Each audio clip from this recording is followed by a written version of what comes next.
우리 함께 기도하고 예배 시작하도록 하겠습니다. 하나님 감사합니다. 오늘 우리 가운데 함께 해주셔서 감사합니다. 주말을 맞이하는 우리 마음에 기쁨이 충만하길 원합니다. 은혜를 누리는 하루가 되게 도와주시고 그 은혜가 풍성하여 감사가 고백되는 우리 성도들의 삶이 되게 도와주옵소서. 예수님의 이름으로 기도합니다. 아멘. 우리 찬송가 28장입니다. 28장 복의 근원 강림하사 찬양하시겠습니다.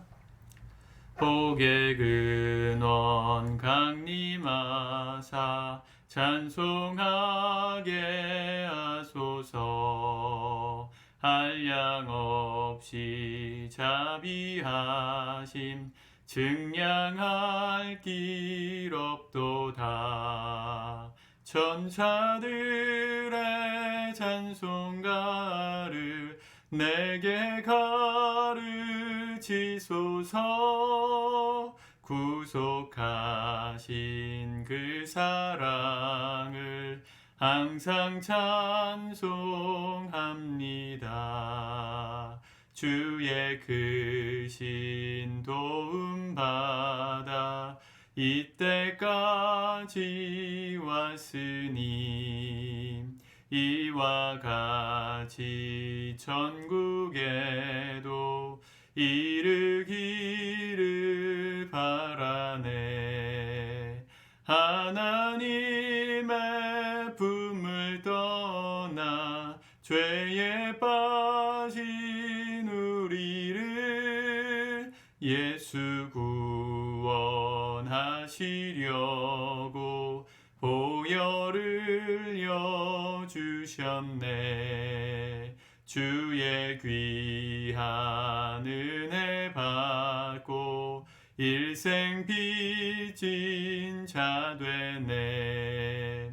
주의 은혜 사슬 되사 나를 주께 매소서.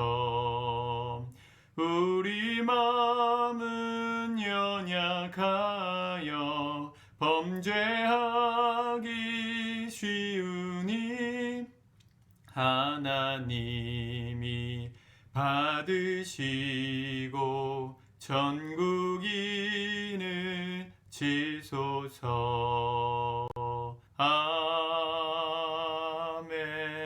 아멘. 아멘.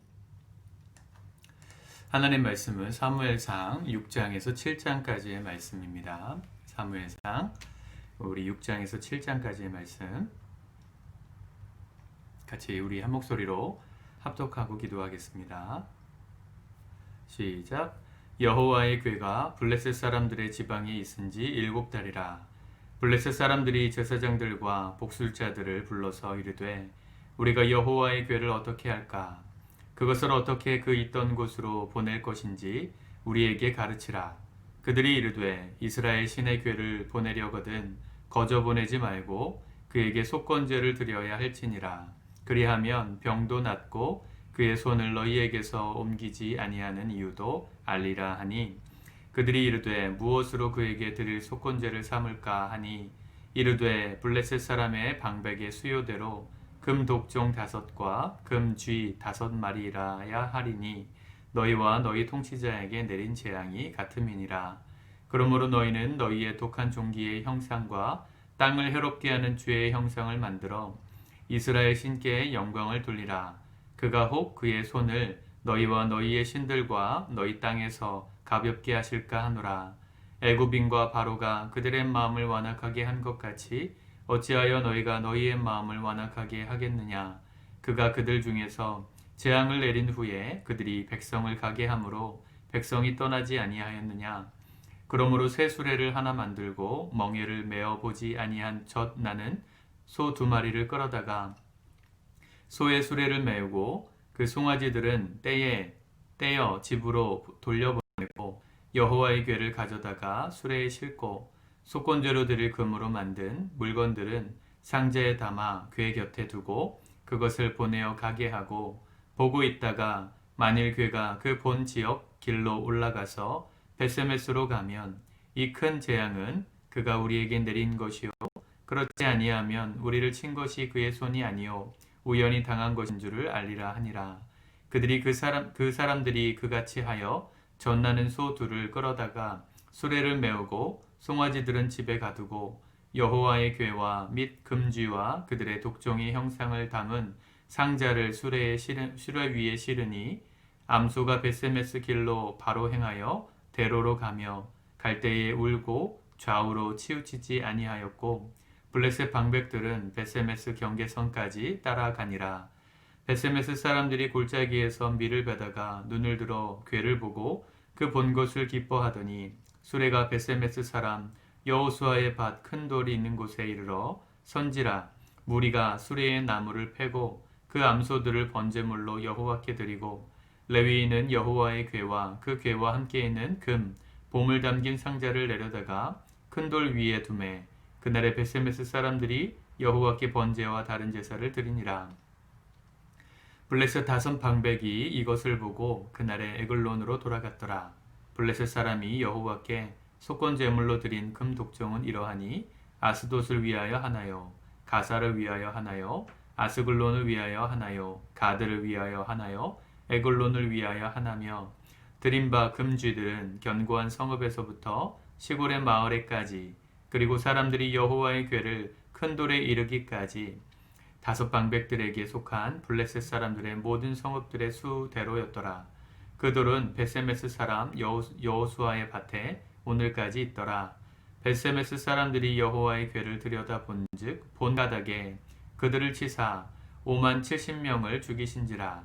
여호와께서 백성을 쳐서 크게 사륙하셨으므로 백성이 슬피 울었더라.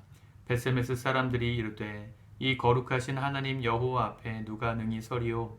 그를 우리에게서 누구에게로 올라가시게 할까 하고 전령들을 기럇 여아림 주민에게 보내어 이르되 블레셋 사람들이 여호와의 궤를 도로 가져왔으니 너희는 내려와서 그것을 너희에게로 옮겨가라. 7장입니다. 기럇 여아림 사람들이 와서 여호와의 궤를 옮겨 산에 있는 아비나답의 집에 들여놓고 그의 아들 엘르아사를 거룩하게 구별하여 여호와의 궤를 지키게 하였더니 궤가 기럇 여아림에 들어간 날부터 20년 동안 오래 있은지라. 이스라엘 온 족속이 여호와를 사모하니라. 사무엘이 이스라엘 온 족속에게 말하여 이르되 만일 너희가 전심으로 여호와께 돌아오려거든 이방 신들과 아스타롯을 너희 중에서 제거하고 너희 마음을 여호와께로 향하여 그만을 섬기라. 그리하면 너희를 블레셋 사람의 손에서 건져내시리라.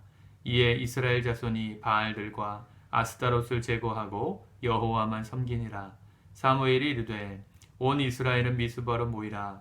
내가 너희를 위하여 여호와께 기도하리라 하매 그들이 미스바에 모여 물을 길어 여호와의 앞에 붓고 그날 종일 금식하고 거기에서 이르되 우리가 여호와께 범죄하였나이다 하니라. 사무엘이 미스바에서 이스라엘 자손을 다스리니라. 이스라엘 자손이 미스바에 모였다 함을 블레셋 사람들이 듣고 그들의 방백들이 이스라엘을 치러 올라온지라. 이스라엘 자손들이 듣고 블레셋 사람들을 두려워하여 이스라엘 자손이 사무엘에게 이르되 당신은 우리를 위하여 우리 하나님 여호와께 쉬지 말고 부르짖어 우리를 블레셋 사람들의 손에서 구원하시게 하소서 하니 사무엘이 젖먹는 어린 양 하나를 가져다가 온전한 번제를 여호와께 드리고 이스라엘을 위하여 여호와께 부르짖음에 여호와께서 응답하셨더라. 사무엘이 번제를 드릴 때에 블레셋 사람이 이스라엘과 싸우려고 가까이 오매 그날에 여호와께서 블레셋 사람에게 큰 우레를 발하여 그들을 어지럽게 하시니 그들이 이스라엘 앞에 패한지라. 이스라엘 사람들이 미스바에서 나가서 블레셋 사람들을 추격하여 벳갈 아래에 이르기까지 쳤더라. 사무엘이 돌을 취하여 미스바와 센 사이에 세워 이르되 여호와께서 여기까지 우리를 도우셨다 하고 그 이름을 에벤에셀이라 하니라. 이에 블레셋 사람들이 굴복하여 다시는 이스라엘 지역 안에 들어오지 못하였으며 여호와의 손이 사무엘이 사는 날 동안에 블레셋 사람을 막으심에 블레셋 사람들이 이스라엘에게서 빼앗았던 성읍이 에글론부터 가드까지 이스라엘에게 회복되니 이스라엘이 그 사방 지역을 블레셋 사람의 손에서 도로 찾았고 또 이스라엘과 아모리 사람 사이에 평화가 있었더라. 사무엘이 사는 날 동안에 이스라엘을 다스렸으되 해마다 베델과 길갈과 미스바로 순회하여 그 모든 곳에서 이스라엘을 다스렸고 라마로 돌아왔으니 이는 거기에 자기 집이 있음이니라. 거기서도 이스라엘을 다스렸으며 또 거기에 여호와를 위하여 제단을 쌓았더라. 아멘. 사무엘의 사역의 절정기를 보게 됩니다. 어제 우리 말씀을 보아서 알지만 이스라엘이 영적으로 타락하고 하나님을 우상처럼 섬길 때 하나님은 여호와의 궤를 블레셋 민족에게 뺏기는 그런 수모를 당하게 하셨습니다. 전쟁에서 졌죠. 근데 그 여호와의 궤가 블레셋 지역에 들어가서 기적을 발하기 시작합니다. 이스라엘 백성들로 승리했던 이 블레셋 사람들이 하나님 홀로 싸우시는 그 여호와의 궤 앞에 쩔쩔맵니다. 가는 곳마다 종기가 나고 사람들이 죽는 일들이 반복되면서 오늘 6장에 보면 이 하나님의 궤가 블레셋 사람의 지방에 있은 지 7달이 지났습니다. 이걸 어떻게 처리해야 되는가? 어떻게 보내야 하는가? 만질 수도 없고 나를 수도 없는 이 여호와의 궤를 어떻게 해야 될까? 고민하다가 이 속건죄를 드리는 방식으로 돌려보내는 일을 하게 되죠. 사실은 이 제사는 하나님께 드리는 거룩한 예배인데 이스라엘 백성들이 드려도 모자랄 판에 지금 이방 백성들이 하나님을 위하여 속건죄를 드리는 겁니다. 속건죄는 뭐냐면 이 값을 치르는 제사입니다. 어떤 죄를 범했으면 똑같은 값을 치름으로 죄를 사함받는, 단순히 그냥 짐승만 잡아서 하나님 앞에 죄를 씻음받는 제사가 아니고요. 뭐 물건 훔쳤다 그러면 똑같은 것을 갚아내므로 하나님 앞에 죄를 치르는 그런 제사가 속건제인데요. 이 속건제의 제물로 드렸던 게 금 독종 5과 금쥐 5마리. 독종 5개는 그 블레셋 지역에 있었던 5마을들을 상징하고 이 쥐는 그 마을에 속했던 성읍들의 수를 상징한다고 했죠. 그렇게 속건제를 지내고 나서 이스라엘을 돌려보냅니다. 이스라엘의 땅이었던 베세메스까지 여호와의 궤를 보내는데 방법을 택한 게 이 젖이 나는 소를 이 여호와의 궤에 묶어가지고 그 베세메스로 떠나가게 해보자. 그리고 그 젖나는 소라는 거는 갓 새끼를 낳은 소거든요. 이 송아지가 자기 새끼들이 이제 고향에 있게 하고 집에 있게 하고, 베세메스는 이스라엘 진영이니까 블레셋에서 이스라엘 진영을 향해서 이 소가 걸어가면 하나님께서 이 모든 일들을 하신 거라는 걸 알 것이고, 만약에 새끼가 있는 자기네 땅으로 돌아오면 이거 우연히 당한 그냥 재앙이다 이렇게 생각하자 하고 시험을 했는데 이 소가 울면서 베세메스 땅으로 가죠. 송아지가 자기 새끼들이 있는 집이 아니라 반대 방향으로 울면서 걸어갑니다. 하나님께서 하신 것이구나 알게 됐다는 것이죠. 그 베세메스 사람들이 그 여호와의 궤를 맡았을 때에도 굉장히 무서운 일이 또 일어나죠. 하나님 앞에 구별되지 않은 사람들이, 이 베세메스 사람들이 함부로 여호와의 궤를 만졌다가 19절에 보면 6장 19절에 보면 5만 70명을 죽이신지라, 5만에는 이렇게 가루를 쳐놨죠. 왜 가루를 쳐놨냐면 사본마다 좀 다르기 때문입니다. 5만 명씩이나 죽이셨을까? 뭐 이렇게 해석하는 사람들도 있고, 5만 명씩이나 죽이시는 하나님께서 사람들을 사륙하셨다. 하나님 원래 이런 분이십니다. 사실은 무서운 분이고 거룩하셔서 우리가 함부로 할 수 없어요.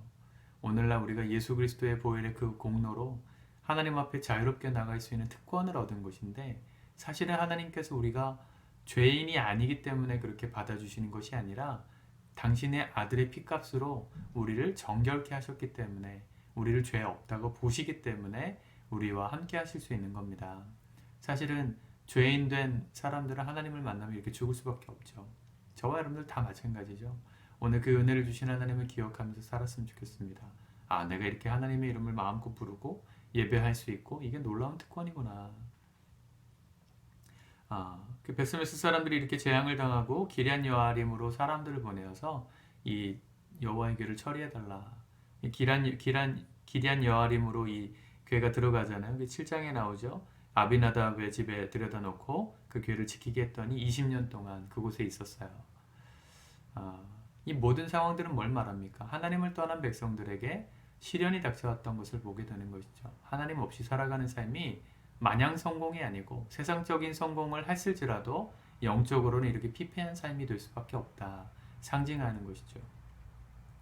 7장 2절에 보면 20년이 지나고 이스라엘 온 족속이 여호와를 사모했다. 그 사사기 때 우리가 보았지만 하나님을 떠난 백성에게 하나님은 이방 민족을 들어서 치게 하시고 식민 통치를 당하게 하시죠. 몇십 년 동안 그와 같은 시간들을 반복했는데 또 지금 반복적인 이야기들이 벌어진 겁니다. 블레셋으로부터 고통당하던 그들이 다시금 각성해서 다시금 하나님만 섬겨야 되겠구나. 그렇게 사모하는 마음이 강해졌어요. 그때 사무엘이 미스바로 모든 사람들을 모으고 영적인 각성운동, 기도회를 시작하죠. 말씀으로 그들을 깨우치고 함께 기도함으로 하나님 앞에 회개하는 시간을 갖습니다. 영적인 부흥은 이렇게 시간이 지나 준비된 상황 속에서 일어나는 것입니다. 한순간에 행사하듯이 프로그램 돌린다고 감동받아서 예수 믿고 돌아오고 회개하고 이런 게 아니고요. 우리 안에 하나님을 사모하는 마음이 커지면 우리 인생의 경험을 통해 시련도 당하고 고난도 당하고 하나님 없이 살다가 혼도 나고 그 모든 시간들을 통해서 우리가 하나님을 사모하는 마음이 간절해지면 그때 우리 안에 영적인 회복과 승리가 회복되는 거예요. 하나님은 그런 분이십니다. 인격적이신 분이십니다. 우리가 하나님을 사모하면 우리 그 사무엘상 3장인가요? 2장 3장에서 보았잖아요. 엘리의 가족들을 멸망시키신 이유가 뭐예요? 나를 존중하지 않으니까. 하나님이 약속하셨지 않습니까? 나를 존중히 여기는 자를 내가 존중히 여기고 나를 멸시하는 자를 내가 경멸하리라. 하나님은 오늘도 동일하게 우리에게 말씀하십니다. 주말을 맞이합니다. 저와 여러분들 마음에 하나님을 존중하는 마음으로 오늘 하루를 살았으면 좋겠습니다. 하나님이 내 인생의 전부이시다. 그분이 내게 은혜 주셨기 때문에 이번 한 주도 내가 무탈하게 살았다. 그렇게 존중하는 마음이 우리 안에 진심으로 있을 때 하나님도 우리의 삶을 축복하십니다. 그러나 하나님을 우상 섬기듯 섬기는 사람이 된다면 하나님을 섬긴다는 이름만 가지고는 하나님의 존중을 받기 어렵겠죠. 사랑하는 성도 여러분, 우리의 오늘 행함이 하나님 보실 때 바르고 정결하고 정직한 삶이 되었으면 좋겠습니다. 눈 가리고 아웅하는 삶이 아니라 하나님 보실 때 정직하게 행하고 그분을 존중하는 마음으로 최선을 다해서 살아갈 때 내일 주일날 우리에게 주신 하나님의 은혜가 풍성하게 우리에게 흘러올 것입니다. 오늘 그 복된 하루를 살아가실 수 있기를 축복합니다. 기도하겠습니다. 하나님 감사합니다. 주의 말씀이 오늘도 우리에게 들려지게 하시니 감사합니다. 주님을 사모하는 마음이 오늘 우리 안에 풍성해지고 하나님 간절해지게 도와주옵소서. 우리를 도우시는 주님의 은혜가 없다면 아버지 오늘 하루 어떻게 살든 얼마나 즐거운 일이 있든 다 부질없는 것들인 것을 우리가 기억하게 도와주시고 주님의 은혜를 사모함으로 주님을 존중하며 주님께 모든 것을 하듯 살아갈 때 우리의 삶을 복주시고 복되게 하시는 하나님의 놀라운 사랑과 은혜를 경험하는 이 하루 되게 도와주옵소서. 예수님의 이름으로 기도합니다. 아멘.